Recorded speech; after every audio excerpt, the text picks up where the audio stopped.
Le Airsoft au Québec est apparu, on pourrait dire, ça va faire au moins presque 12 à 15 ans. C'est arrivé avec l'équipe Bad Karma, qui sont des gars qui étaient dans l'Ouest canadien, où ce que le Airsoft était déjà beaucoup présent, mais que nous, dans l'Est, on ne l'avait pas.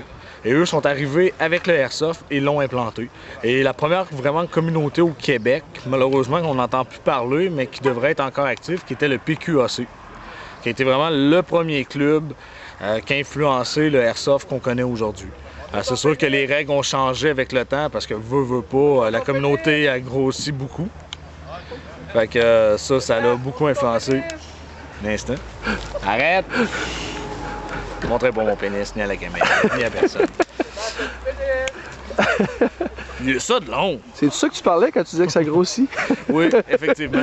Ouais, continue-nous l'histoire. Hein. Sérieux, fait que c'est ça. Fait que le Airsoft, ceux qui l'ont importé, ça se trouve être pas mal l'équipe qu'on appelle Bad Karma. Je peux nommer deux noms légendaires. Il y a le fameux Raven, puis il y a Bruce, qui sont pas mal les piliers vraiment au Québec.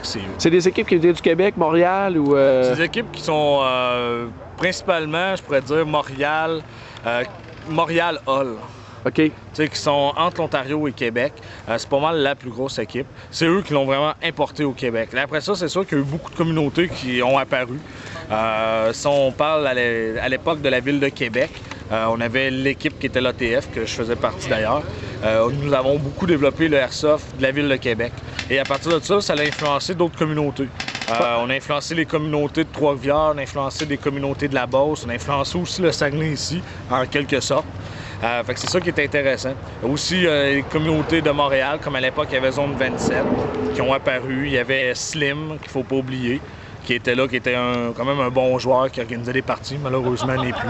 Fait que le Airsoft a beaucoup évolué. Dans les 5 dernières années, le Airsoft a extrêmement évolué et la communauté grossit extrêmement. Mais merci beaucoup.